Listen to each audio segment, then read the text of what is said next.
Bon, on est d'accord qu'à un moment donné, dans le développement de ton application, tu vas avoir besoin d'envoyer des emails. Tu peux en avoir besoin par exemple pour la procédure de mot de passe oublié, pour la confirmation de l'adresse mail de l'utilisateur, pour envoyer une notification de bienvenue par email, et puis pour envoyer tout un tas d'autres notifications d'ailleurs. Bref, je connais pas une application qui n'envoie pas des mails à ses utilisateurs, et du coup c'est ce qu'on va voir dans cette vidéo. Avant de commencer, je t'invite à checker la description, j'ai mis un lien vers le serveur Discord que je viens d'ouvrir. Donc le but de serveur Discord, c'est de discuter, c'est de s'entraider. Tu as un espace de coworking virtuel si tu veux avec des petites salles qui sont limitées en termes de nombre de personnes. Il y a une salle de conférence parce que j'ai bien envie de faire quelques petits événements. Donc si tu as envie de nous rejoindre, ce serait avec grand plaisir de discuter avec toi. Du coup, je vais te faire une démo avec Next.js et un service qui s'appelle Resend, et pour ça j'ai fait un petit formulaire d'inscription, tout ce qu'il y a de plus simple, et l'idée c'est d'envoyer une notification par email à l'utilisateur quand cet utilisateur s'est inscrit. Donc là je vais renseigner mon adresse mail, et puis je vais définir un mot de passe. Je clique sur Sign Up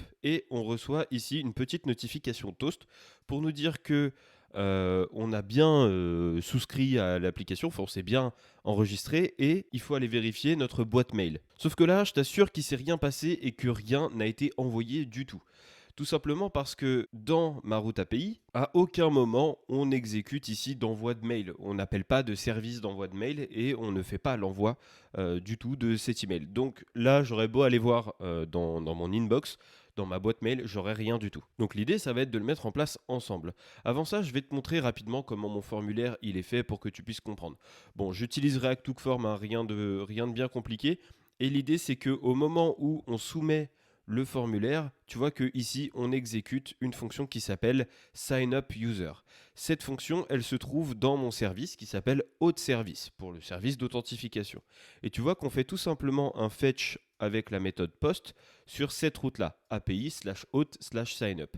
Donc en fait, l'enregistrement ça se passe côté backend et l'envoi d'email ça se passe aussi côté backend. Donc là, j'utilise Next.js, mais tu peux tout à fait utiliser React en mode client-side rendering avec un backend Node.js à côté. C'est exactement le même principe. Tu vois que là, du coup, je fais un fetch sur la partie backend de mon application et je lui transmets à cet endroit-là l'email et le password. Et donc, ça nous mène à cette fonction-là. Tu vois que ici, je récupère l'objet de la requête. À cet endroit-là, je récupère le body. Et ici, hop, je récupère email et password, les deux données qui nous intéressent finalement, et puis je renvoie une réponse avec un message de succès.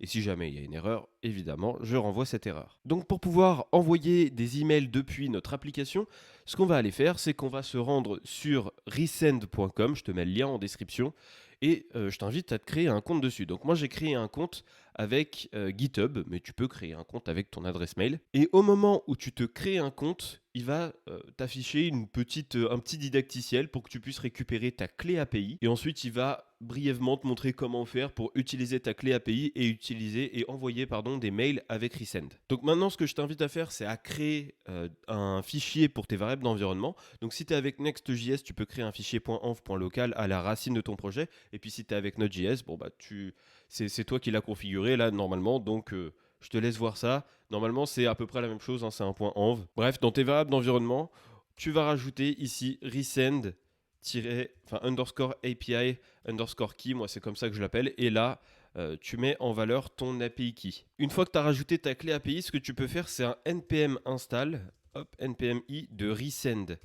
Tu peux directement installer la librairie. Donc là, si tu utilises Node.js, tout ça, ça se fait côté Node.js et pas côté React directement. Ensuite, personnellement, lorsque je communique avec des librairies comme ça, des services externes, j'aime bien rajouter un dossier lib à la racine de mon projet. Et je rajoute ici un fichier dans ce dossier que je vais appeler resend.ts. Donc ça, c'est le fichier qui va contenir la config resend et je vais pouvoir y accéder ensuite dans l'ensemble de mon application. Donc à cet endroit-là, j'importe resend depuis resend et ensuite j'exporte une constante que j'appelle resend en minuscule qui va créer une nouvelle instance du service resend en lui passant la variable d'environnement qui va bien, donc resend API key dans notre cas. Donc ensuite pour envoyer un email, c'est relativement simple. Tu peux importer directement ton instance de resend dans ta route. Donc là, je fais import resend from lib. Et à cet endroit-là, je peux faire resend.email.send. Et là, je lui passe les informations de l'email à envoyer. Donc from, c'est l'expéditeur. Normalement, c'est onboarding at resend.dev lorsque tu démarres. C'est ce qui est proposé par Resend, c'est d'utiliser cette adresse email là. Ensuite, on fait to email. Donc là, c'est l'email qui a été passé dans le body de ma requête. Donc je le récupère et je le passe ici. Donc ça, c'est le destinataire évidemment. Ensuite, tu peux préciser un sujet. Donc là, on peut faire welcome to Resend. Et puis, tu peux envoyer du texte. Donc c'est du plain text. C'est-à-dire du texte, tout ce qui est de plus classique, non formaté. Mais évidemment, généralement, on va préférer envoyer du HTML. Donc là, je vais rajouter un petit paragraphe. Voilà, thank you for signing up par exemple. Donc là, on met welcome to resend. Moi, mon application, je l'ai appelée send email. Donc je vais mettre welcome to send email. Et évidemment, je rajoute un petit await juste ici pour attendre que l'email s'envoie bien avant d'envoyer une réponse au client. Donc maintenant, si je retente une inscription, je clique sur sign up juste ici. On devrait avoir, une fois le temps de chargement terminé, la petite pop-up qui s'affiche là, le petit toast notification. Et si je vais sur ma boîte mail, en principe, je devrais voir l'email. Donc tu vois que ici, j'ai reçu l'email welcome to send email. Thanks for signing up. Donc ça a fonctionné, j'ai bien reçu l'email dans ma boîte mail Gmail. Et on voit que ça a été envoyé depuis onboarding at resend.dev. Si sur resend, tu vas dans la partie email là sur la gauche, juste ici, tu as une partie email, tu vas dessus, tu vas voir que tu as l'historique de tous les mails que tu as envoyés. Et on voit qu'à cet endroit-là, on vient d'envoyer un email. Et si je clique dessus, on voit à qui on l'a envoyé. On va pouvoir voir le sujet, on va pouvoir voir le contenu de cet email et on va pouvoir voir s'il a bien été délivré ou pas. Donc là, c'est le cas. On a bien ici envoyé puis délivré. On voit par qui il a été envoyé, donc l'expéditeur, on voit le sujet, on voit le destinataire et on voit à cet endroit-là le HTML. Je peux cliquer sur source ici pour voir le code HTML qui se trouve à l'intérieur. Et en plain text, ici, on n'a rien parce que je n'ai pas précisé de plain text. Alors, il faut faire gaffe à ça parce que nous, on a utilisé du coup onboarding at resend.dev. Et là, le problème, c'est que ça envoie véritablement des mails en fait. Sauf que, évidemment, quand tu es en mode développement, t'as pas envie que les mails ils s'envoient à tout le monde systématiquement. Tu as envie d'avoir un mode test où tu envoies tes mails en version test, mais ça les envoie pas réellement et tu peux voir s'ils ont été envoyés ou pas quand même. Et pour ça, Resend, si tu vas dans la documentation, tu descends vers ici Learn Email, tu vas dans Send Test Email et tu vas voir que ici, tu as plusieurs emails qui sont proposés par Resend, voilà, que tu peux utiliser en fonction de ce que tu veux faire. Et nous, ce qu'on veut faire ici, c'est Test Delivered Emails. On veut vérifier, on veut tester si les emails sont bien délivrés. Donc pour ça, je peux utiliser delivered at resend.dev. Je t'ai dit que c'était à cause de l'expéditeur que les mails étaient vraiment envoyés. Non, c'est pas du tout ça. C'est à cause du fait qu'ici, on met une vraie adresse mail. Je me suis trompé. C'est bien ici le destinataire qu'il faut modifier. Et donc, il faut le remplacer par cette adresse mail qu'on vient de récupérer depuis Resend. Donc là, tu peux remplacer l'email de l'utilisateur par ici delivered at resend.dev dans le destinataire. Donc là, si on réessaie, je clique sur sign up. Normalement, moi, dans ma boîte mail, je vais rien recevoir. Alors, je vais pas te montrer ma boîte mail, mais crois-moi sur parole, je viens de vérifier, j'ai rien reçu dans ma boîte mail. Par contre, si on retourne dans email, on va voir que là, le destinataire, il a changé. C'est pas contact@weberger.net, c'est pas mon adresse mail, c'est l'adresse email delivered at resend.dev.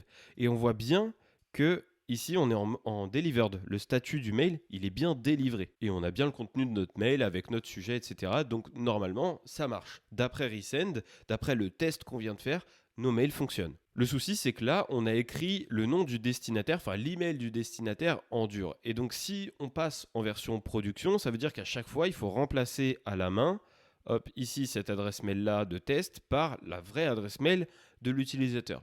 Évidemment, ça, c'est pas pratique. Donc, ce qu'on va faire, c'est qu'on va retourner dans nos variables d'environnement et qu'on va rajouter ici une clé qu'on va appeler environment, tout simplement. Et là, on va dire qu'on est en mode développement. Et quand on sera en mode production, on passera ici en mode production, tout simplement. Mais là, on est en mode développement. Donc, j'indique développement. Et ce que je vais faire à cet endroit-là, c'est que je vais récupérer process.env.environment. Voilà. Et je vais dire que si cette variable-là, elle est égale à production, alors on met l'email de l'utilisateur. Sinon, dans tous les autres cas, on considère qu'on est en mode test et on met plutôt l'email de test. Et là, comme on est en mode dev, du coup, ça enverra le mail. Hop, si je recommence ici, ça enverra bien le mail en mode test. On va le voir juste là. Voilà, on est bien sur delivered@resend.dev et on est bien au statut delivered. Et là, si tu veux, tu peux t'amuser à passer en mode production pour vérifier que ça fonctionne. Bon, par contre, depuis le début, on envoie des mails avec l'adresse onboarding@resend.dev en tant qu'expéditeur. Mais évidemment, dans le monde professionnel, on va plutôt mettre une adresse email personnalisée avec le nom de domaine de l'entreprise. Ça fait plus pro quand même. Donc pour ajouter ton propre mail personnalisé, tu peux aller dans Domains, juste ici, et cliquer sur Add Domain. Donc là, tu vas ajouter ton propre nom de domaine personnalisé plutôt que d'utiliser resend.com comme nom de domaine. Donc tu peux choisir la région ici. Donc tu vois qu'en version gratuite, on n'a accès qu'à la région North Virginia aux États-Unis. Mais dans une version payante, dans la version pro, tu peux accéder à une région européenne. Tu vois qu'ici, on a Irlande. Donc à cet endroit-là, je vais rajouter mon nom de domaine personnalisé. Donc moi, ça va être test.atomic-react.com. Je vais envoyer des emails à partir de ce nom de domaine-là. Donc par exemple, on pourra envoyer des emails depuis contact@test.atomic-react.com. Donc toi, tu n'as peut-être pas de sous-domaine à configurer comme ça. Tu veux peut-être configurer un nom de domaine, tout ce qu'il y a de plus classique. Donc tu peux mettre tout simplement ton nom de domaine. Moi, ce nom de domaine-là, je l'utilise déjà pour Atomic React. Donc là, je vais mettre tout simplement un sous-domaine. Donc pas besoin de mettre contact c'est bien juste le domaine que tu mets à cet endroit-là. Et ensuite, tu cliques sur Ajouter. Ensuite, Resend t'affiche à cet endroit-là des enregistrements DNS à réaliser au niveau de ton fournisseur, chez ton fournisseur de nom de domaine.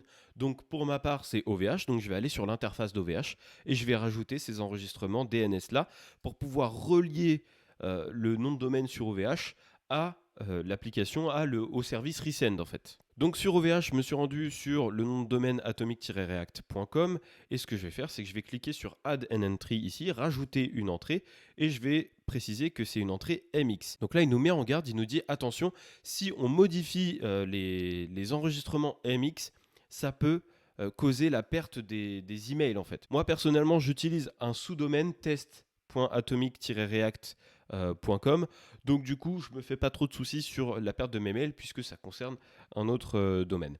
Donc je vais faire l'enregistrement MX qui est juste ici, il doit s'appeler send.test et je vais récupérer la valeur qui est juste là, je vais la copier et mettre une priorité à 10. Ça s'appelle send.test. Je mets la priorité à 10 ici et la cible, je mets la valeur que m'a fournie Resend. Voilà, donc on est bien sur un enregistrement MX avec ce domaine-là et puis cette cible-là, je confirme et je vais faire pareil pour les autres. Donc là, c'était un MX et les deux autres, par contre, c'est des TXT. Voilà, donc là, j'ai ajouté mes enregistrements chez mon fournisseur de nom de domaine. Donc je vais retourner sur l'interface de Resend et je vais cliquer sur Verify DNS Records à cet endroit-là. Je clique dessus, il est en train de vérifier. Donc ça peut prendre plus ou moins longtemps. Le temps que la propagation DNS se fasse. Donc si chez toi ça met vraiment pas mal de temps, je t'invite à réessayer ultérieurement. Et sinon, je t'invite à bien vérifier que tu as bien renseigné ici les bonnes valeurs avec les bons noms d'enregistrement, etc. Au passage, tu vois que tu as un petit bouton API juste là. Tu peux cliquer dessus et ça va t'ouvrir une petite fenêtre là où tu vas pouvoir voir toutes les actions que tu peux faire via Resend, via la librairie Resend. Donc en fait, ils te mettent à disposition une API pour pouvoir manipuler tes domaines depuis ton code directement si tu veux. Donc ça, je trouve ça super cool. Donc là, tu vois que mon nom de domaine, il a le statut vérifié juste là. Et donc, tu peux directement l'utiliser maintenant. Une fois qu'il est vérifié, on peut l'utiliser directement dans notre application. Donc à la place de l'expéditeur ici qui est fourni par Resend, je peux mettre par exemple do-note-reply @atomic. Alors moi c'est test.atomic-react.com. Donc là, à cet endroit-là, tu peux mettre ce que tu veux. Hein. Là, j'ai mis do not reply, mais si tu as envie de mettre contact, tu peux mettre contact. Tu n'as pas besoin de créer d'adresse mail spécifique pour ça. Tu peux mettre vraiment ce que tu veux au niveau du préfixe de l'adresse mail ici, dans la première partie de l'adresse mail. Tu mets ce que tu veux. Donc moi, je mets do not reply, par exemple. C'est quelque chose qu'on voit beaucoup. Donc je retourne sur mon application, je clique sur, alors je ferme ça, je clique sur envoyer ici sur sign up. Voilà, et ce nouvel email, il a été envoyé avec do not reply @test.atomic-react.com. Donc ça, c'est super cool, ça fonctionne. Si tu veux pouvoir tester l'envoi de mail, le véritable envoi de mail sur ta propre boîte mail directement, tu peux passer ici en mode production au lieu d'être en mode développement. Et on peut tester et voir ce que ça donne directement dans notre boîte mail. Donc là, je recommence, je clique sur Sign Up et là, j'ai bien reçu un mail dans ma boîte mail qui s'appelle do-note-reply@test.atomic-react.com, enfin qui a été envoyé par cet expéditeur-là. Donc ça, c'est super cool, ça fonctionne. Bon, par contre, do not reply, c'est pas super amical. Généralement, tu vas vouloir mettre un nom personnalisé ici à la place de do not reply, ce serait quand même plus sympa. Du coup, ce que tu peux faire, c'est juste modifier un petit peu la syntaxe ici de ton expéditeur. Moi, je vais mettre par exemple Atomic React, comme ceci. Et après, je mets mon adresse mail entre chevrons. Voilà, comme ceci. Et donc, au moment où je vais vouloir réenvoyer l'email depuis mon application, quand je vais le recevoir dans ma boîte mail, tu vois que ici, c'est plus Do Not Reply, le nom, c'est bien Atomic React. Et si tu mets le curseur dessus, normalement, Gmail, il le comprend. Voilà, c'est bien Atomic React, le nom du contact. Autre chose de super cool que tu peux faire, c'est envoyer des mails à partir de templates construits en React. Et ça, tu peux le faire qu'avec la librairie qui a été développée pour Node.js. Donc en gros, tu peux le faire que dans l'environnement JavaScript. Tu peux pas le faire avec les autres langages comme Ruby, etc. En tout cas, à l'heure où je tourne cette vidéo, c'est comme ça. Du coup, Resend va te permettre d'envoyer des composants React en tant que corps d'un email. Tu te rends bien compte que ça va être quand même bien plus pratique que de construire ici un template HTML directement sous la forme d'une chaîne de caractères. Ça va être très vite pénible de faire ça. Donc là, c'est super cool de pouvoir envoyer des emails avec des templates React. Donc ce que je vais faire, c'est que je vais retourner ici dans l'explorateur de fichiers de VS Code. Je vais rajouter un dossier que je vais appeler email au pluriel et je vais enregistrer mes templates d'email. Donc là, je vais créer un nouveau fichier que je vais appeler welcome template.tsx. Et dans ce welcome tsx, j'ai créé un petit composant que j'ai appelé welcome template. Voilà. Et ici, je récupère l'email dans les props pour pouvoir l'afficher et s'assurer qu'on peut bien récupérer des props dans les composants template d'email comme ça. Donc pour pouvoir envoyer ce composant-là, au niveau de ta route, ce que tu peux faire, c'est au moment d'envoyer ton mail, à la place du HTML ici, tu peux utiliser React.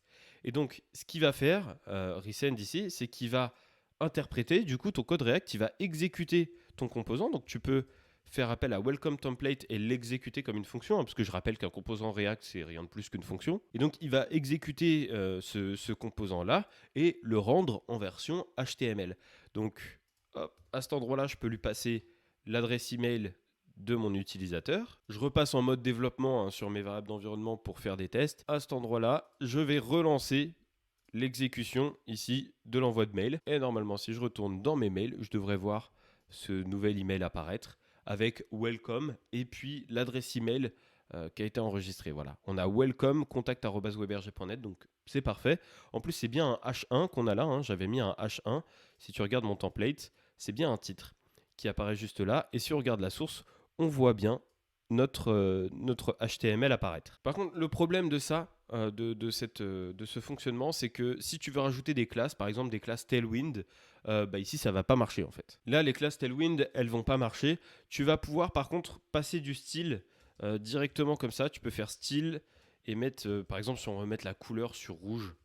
Hop, donc là, je rajoute une couleur rouge sur mon template.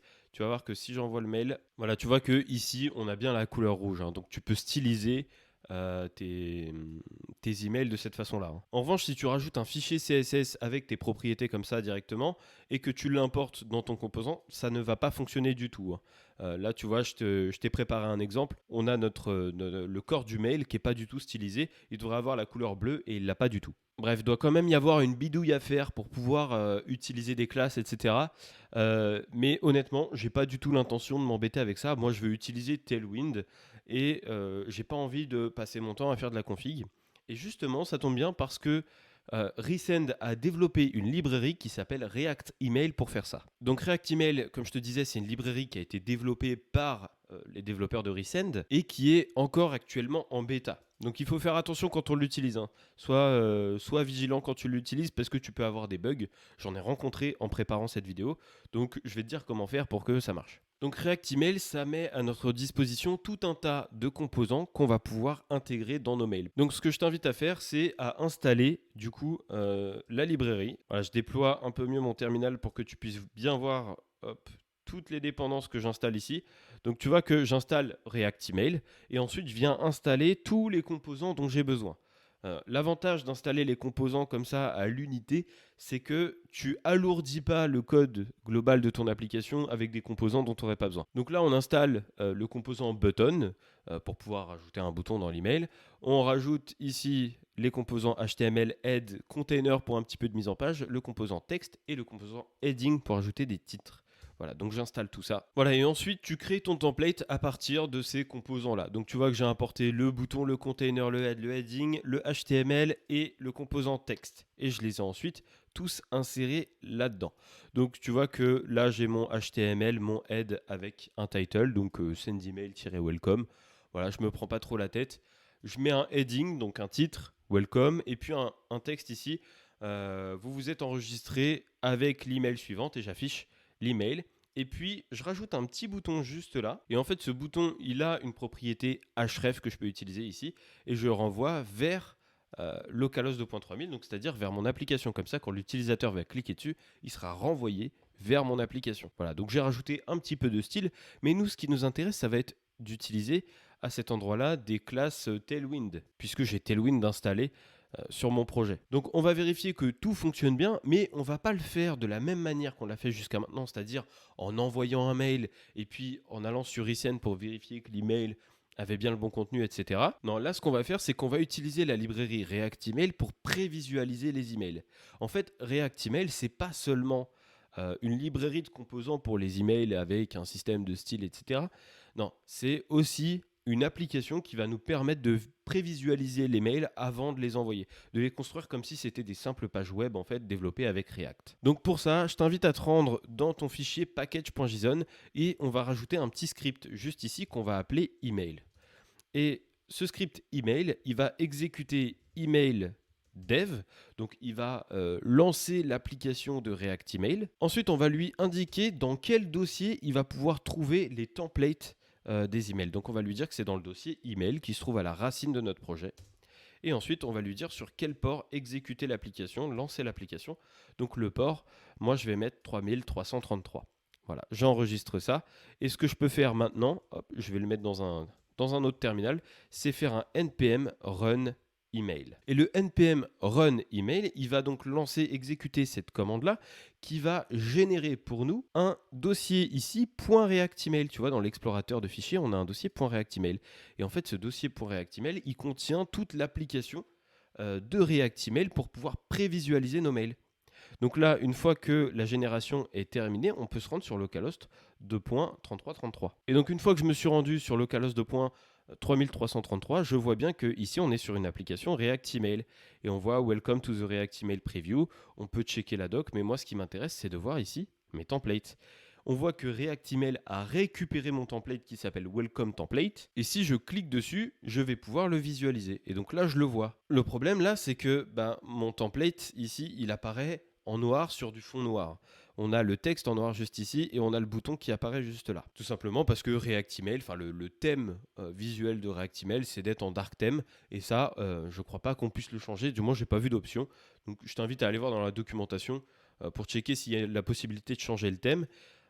Mais autrement, l'autre solution qu'on a, c'est tout simplement de modifier ici le style de l'email. Donc moi, ce que je vais rajouter ici, c'est des classes Tailwind pour mettre le background white et pour mettre le fond, le font, donc c'est-à-dire la police d'écriture en sans serif, c'est-à-dire sans les petites pattes qu'on voit là. Plutôt dans ce style d'écriture là quoi. Mais on voit bien que là ça fonctionne pas du tout. On n'a pas de fond blanc et on n'a pas la police d'écriture en sans serif. Donc pour faire ça, il va falloir configurer React Email avec Tailwind. Donc si tu descends un petit peu dans la documentation, là dans la sidebar de React Email, tu vas dans Tailwind juste là et tu vois que tu peux installer ici React Email /Tailwind. Alors, je t'invite à faire attention, je ne sais pas s'ils l'ont mis à jour depuis. En tout cas, moi j'ai préparé cette vidéo hier. Donc hier, on était le 14 octobre 2023 et à cette date-là, la version actuelle de React Email Tailwind était buggée. Donc la version en question, c'est la 0.0.9. Donc ce que je vais faire, c'est que dans mon terminal, je vais coller cette commande-là npm install @react-email/tailwind-e et je vais rajouter à cet endroit-là un arrobase en spécifiant la version. Donc moi, c'est la 0.0.8 que je veux. Le -e, ça sert tout simplement à dire qu'on veut cette version exacte de Tailwind et pas une autre, enfin de cette librairie et pas une autre version. Voilà, donc ça va permettre de figer cette version dans le package.json. Maintenant que c'est fait, React Email nous met à disposition un composant Tailwind que je vais pouvoir importer depuis react-email/Tailwind et je peux maintenant englober Tailwind, mon composant avec ce composant Tailwind. Et là, en principe, ça devrait fonctionner. On voit que ça fonctionne. On a ici le welcome, you signed up with the following email, donc c'est bien avec la bonne couleur, on a le fond blanc. Et puis aussi, on a le texte en sans sérif. Par contre, on n'a pas l'email juste là, c'est normal, c'est un template. Donc la propriété qui est là n'a pas de valeur. Donc ce qu'on va faire, c'est qu'on va lui mettre une valeur par défaut, par exemple, example@example.com. Et là, tu vas voir que le template, alors s'il ne se rafraîchit pas, tu peux rafraîchir manuellement. Il va avoir ici la valeur par défaut d'email, donc example@example.com. Et si je clique sur Go back to the app, ça ouvre un nouvel onglet et ça me redirige vers mon application sur localhost 2.3000. Donc si je clique sur Sign Up ici, on retrouve le formulaire d'inscription que je t'ai montré depuis le début. Donc là, j'ai un template qui fonctionne. Si tu veux d'ailleurs, au sujet de Tailwind, tu peux passer une configuration personnalisée à cet endroit-là. Si tu as envie de rajouter tes propres styles, etc., tes propres classes là au niveau de Tailwind, tu peux. Le problème, c'est que dans la version actuelle, tu ne peux pas faire hériter à cet endroit-là ta config Tailwind. Par exemple, moi, j'aurais voulu faire ça, avoir ici config et lui passer tailwind config.ts. Donc, par exemple, en important ici ma Tailwind config, je veux importer ma Tailwind config, je veux importer aussi les global CSS. Bon, bah ça marche pas. Hein. Je peux pas faire ça. Ça ne fonctionnera pas. En tout cas, à l'heure actuelle. J'espère qu'à l'avenir, ce sera possible. Ce serait quand même cool, histoire d'avoir la même configuration partout. Mais pour l'instant, ce que tu es obligé de faire, c'est de copier ta configuration et de l'intégrer là-dedans. Maintenant, si on essaie d'envoyer le mail au niveau de Resend, ça devrait fonctionner aussi. On devrait voir notre email apparaître. Et effectivement, c'est le cas. Tu vois que là, on a bien l'email avec mon adresse email et puis le style qui est appliqué, donc avec le fond blanc et le texte ici en sans sérif. Si je clique sur Go back to the app, tu vois que ça ne marche pas.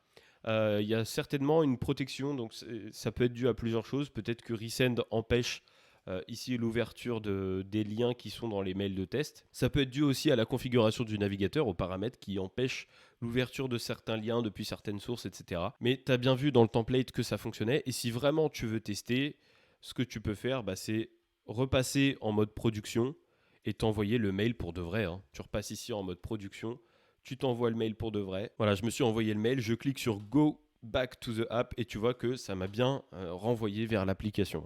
Dernière précision, si jamais tu souhaites utiliser une autre librairie que Resend pour envoyer des mails, par exemple, tu veux utiliser NodeMailer à la place de Resend et tu utilises éventuellement un autre service d'envoi de mail comme Mailtrap par exemple, que personnellement j'aime beaucoup. Le couple NodeMailer-Mailtrap, j'ai tendance à beaucoup l'utiliser dans mes projets. Bon, et bien si tu utilises la librairie NodeMailer, tu ne peux pas, ici, tu n'as pas accès à la propriété React qui te permet de passer directement des composants React à cet endroit-là. En fait, avec NodeMailer, tu ne peux pas utiliser nativement des templates construits à partir de composants React.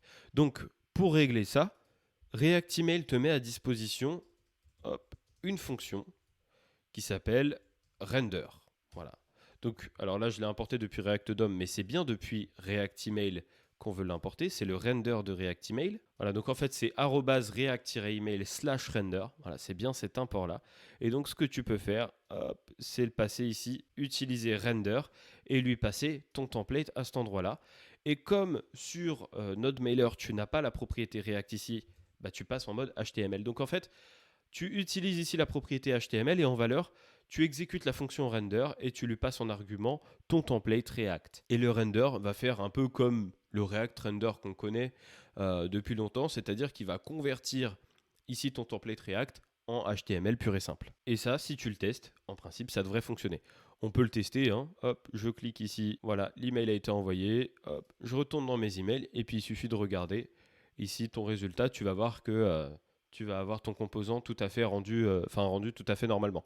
Voilà, on le voit juste là. Aussi, je te conseille d'ajouter à ton gitignore le dossier .react-email pour éviter d'envoyer ce dossier React Email sur ton dépôt GitHub, GitLab, enfin ce que tu veux. Tout simplement parce que tu n'as pas besoin de transmettre ça en fait. Le point React Email, là, c'est le dossier qui contient l'application qui te permet de prévisualiser tes templates mail.